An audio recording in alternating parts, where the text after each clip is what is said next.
లోక్సభలో గందరగోళం నెలకొంది. స్పీకర్ పైకి పేపర్లు విసిరిన 8 మంది విపక్ష ఎంపీలు సస్పెన్షన్ కు గురయ్యారు. స్పీకర్ ముందున్న టేబుల్ ఎక్కి ఎంపీలు నిరసన వ్యక్తం చేశారు. లోక్సభను స్పీకర్ రేపటికి వాయిదా వేశారు. పార్లమెంటు బయట విపక్ష ఎంపీలు ఆందోళనకు దిగారు. అయితే సస్పెండ్ అయిన 8 మంది ఎంపీల్లో తెలంగాణలోని భువనగిరి ఎంపీ చామల కిరణ్ కుమార్ రెడ్డి కూడా ఉన్నారు.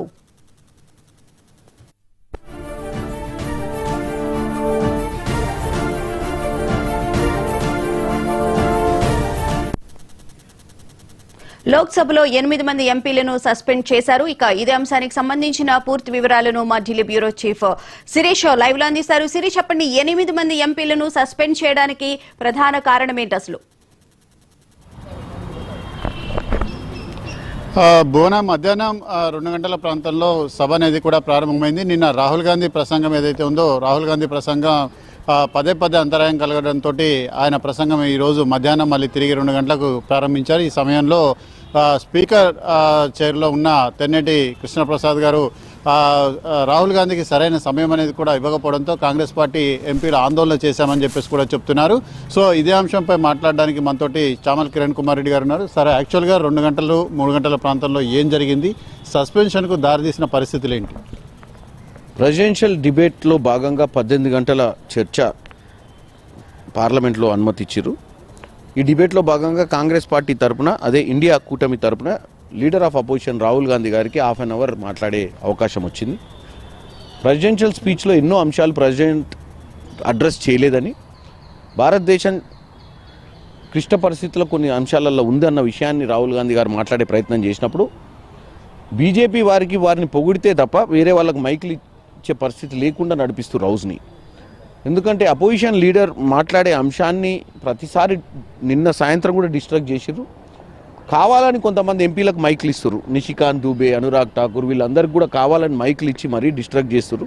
ఎందుకంటే ఆ మైకులు ఎందుకు ఇస్తారు వాళ్ళకని మేము కూర్చోమని చెప్పినాం వాళ్ళని. రాహుల్ గాంధీ గారిని సబ్జెక్టే మాట్లాడమంటే రాహుల్ గాంధీ గారు ఇది కూడా సబ్జెక్టే, ఇది ప్రజా సమస్యనే, ఇది ప్రజలకు తెలవాలి. గతంలో కూడా మీరు చూసినట్టయితే ఆపరేషన్ సింధూర్ విషయంలో ట్రంప్ గారు 50 సార్లు చెప్పిండు, నేనే పాకిస్తాన్ ఇండియా మధ్యన సంధి కుదిరించిన అని. ఏమి మోడీ గారు దాని గురించి ఎప్పుడు మాట్లాడతలేరు.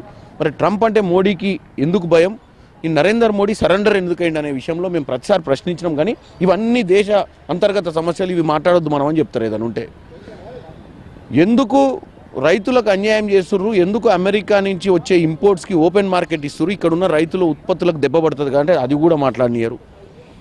గతంలో ఎన్నో అంశాలు మేము చర్చకు తీసుకురావడానికి రైతుల విషయాలలో కానీ, గతంలో ఆపరేషన్ సింధూర్ విషయంలో కానీ, గతంలో చైనా బోర్డర్ ఉన్నటువంటి కాన్ఫ్లిక్ట్లో కానీ, లడాఖ్లో జరుగుతున్న విషయాలు కానీ, ఏ విషయం వచ్చినా కానీ రాహుల్ గాంధీ గారిని మాట్లాడనీయకపోవడాన్ని మేము ఎన్నోసార్లు ప్రశ్నించినాం, ఎందుకు ఇట్లా చేస్తున్నారని. ఈరోజు కూడా ఏం చేసిర్రు, మైక్ కట్ చేసినాక మేము అడిగినాక మళ్ళీ మైక్ మాట్లాడండి, మీరు సబ్జెక్ట్ మాట్లాడని అన్నారు. మళ్ళీ మైక్ పోతే మళ్ళీ లాస్ట్కి ఏం చేసిరంటే టోటల్గా మైక్ డిస్కనెక్ట్ చేయడమే కాకుండా స్పీకర్ని మార్చేసారు.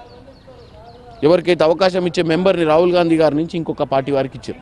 ఇచ్చినప్పుడు అట్లెట్లు ఇస్తారు, లీడర్ ఆఫ్ అపోజిషన్కి అవకాశం ఇవ్వకుండా మీరు ప్రధానమంత్రి తర్వాత ఉన్న పోస్ట్ అది. మీరు అటువంటి పరిస్థితిలో మీరు ఎట్లా అని స్పీకర్ గారి దగ్గర పోతే స్పీకర్ గారు మమ్మల్ని పట్టించుకోకుండానే హౌస్ నడపాలన్న ఆలోచనతో ముందుకు పోతుంటే స్పీకర్ గారి దగ్గరికి వెళ్ళి వీలైతే దీన్ని పరిష్కరించే మీరు హౌస్ నడపాలన్నప్పుడు ఆయన హౌస్ అడ్జెంట్ చేసి వెళ్ళిపోయాడు. మేము వెల్లోకి వెళ్ళినామని చెప్పి మా 8 మందిని సస్పెండ్ చేయడం జరిగింది. ఈరోజు అంటే బెంచీలు ఎక్కారు, ప్యానల్ స్పీకర్ పైకి పేపర్లు చింపి విసిరారు, అందుకే సస్పెండ్ చేశారని చెప్పేసి కూడా చెప్తున్నారు. మేము నార్మల్గా వెల్లోకి వెళ్ళి రిక్వెస్ట్ చేసినా వినప్పుడు మేము లోపల ఉన్నటువంటి నెక్స్ట్ క్వార్టర్ ఏదైతే ఉంటుందో సెక్రటరీ గారు కూర్చుంటారో అక్కడికి వెళ్ళి స్పీకర్ గారి దగ్గరికి వెళ్ళిన ఎందుకంటే మాకు కావాల్సింది అటెన్షన్, మాకు కావాల్సింది రెజల్యూషన్. ఈ అటెన్షన్ ఇవ్వకుండా, రెజల్యూషన్ ఇవ్వకుండా నువ్వు హౌస్ను నడుపుకుంటా అంటే ఎవరు ఊరుకుంటారు? మమ్మల్ని పంపించింది ప్రజలు ప్రేక్షక పాత్ర వహించి సప్పట్లు కొట్టే స్పెక్టేటర్ కింద పంపిలే. మమ్మల్ని ధైర్యం ఉంది, మేము ప్రజల కోసం ప్రశ్నిస్తామన్న ఉద్దేశంలో మమ్మల్ని గెలిపించారు. వినకపోతే ఊకుంటామా ఏంది? ఇన్నదాకా చెప్పాల్సిందనే పోయినప్పుడు మరి వాళ్ళు సస్పెండ్ చేశారు. అంటే వాళ్ళు ఇష్టానుసారంగా నడుపుకుంటే పర్లేదు, మీరు ప్రశ్నిస్తే ఊకోమనే విధంగా హౌస్ నడిపిస్తారు. అంటే 2 సార్లు జరిగింది, 2 గంటలకు ఒకసారి జరిగింది, 3 గంటలకు సభ తిరిగి ప్రారంభమైనప్పుడు మరోసారి జరిగింది. అయినప్పటికీ కూడా మీరు సభ కంట్రోల్లోకి రాకపోవడం, మీరు వినకపోవడంతో సస్పెండ్ చేశారు అని చెప్పేసి చెప్తున్నారు. మేము వింటామండి, ఆయనకు మైక్ ఇచ్చి ఆయన మాట్లాడుతున్నప్పుడు ఫస్ట్ ఒక 5 మినిట్స్ అని వినాలి కదండి.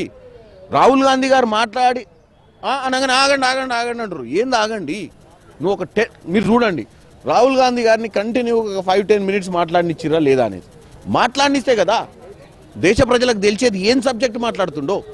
ఏం సబ్జెక్ట్ మాట్లాడకపోతే ఇది కాదు ఇది రైట్ కాదు ఇది రైట్ కాదు అని చెప్పి ఎందుకు ఆ భయము? కాబట్టి ఇది డెఫినెట్గా ఇది ఒక కుట్ర. కావాలని చెప్పి ప్యానెల్ స్పీకర్స్ అందరినీ ముందే ఒక వ్యూ ప్రకారం వాళ్ళ లోపలనే ట్రైన్ చేసి పంపిస్తున్నారు. ఈవెన్ మెంబర్స్కి కూడా ఏం ప్రశ్నలు వేయాలి, ఎట్లా డిస్ట్రాక్ట్ చేయాలి, ఎట్లా అపోజిషన్ పార్టీలను రెచ్చగొట్టాలనేది కూడా వ్యూహమే. కావాలని ప్రజల ముందు మాత్రం చూసిరాక అట్లా చేస్తున్నారు అని చెప్పి మమ్మల్ని అబాండాల పాలు చేసే ప్రయత్నం చేస్తున్నారు. ఇది వీళ్ళు నేర్చుకున్న కుట్ర. మేమేం భయపడం, సస్పెండ్ చేసినంత మాత్రాన ఏమైంది? ఇదే ప్రశ్న ఈడ మీ ముందు మాట్లాడతారు, రేపు పొద్దున పార్లమెంట్ ముందు మాట్లాడతారు, రేపు పోతే హైదరాబాద్లో మాట్లాడతారు. నేనే కాదు, నాతో పాటు సస్పెండ్ అయిన తమిళనాడు వాళ్ళు కానీ, కేరళ కానీ, పంజాబ్ ఎంపీలు కానీ ఎవరు ఊకోమని తెలియజేస్తున్నాం. స్పీకర్ ఏదైతే ఇష్యూ మాట్లాడొద్దని చెప్పారు నిన్నటి నుంచి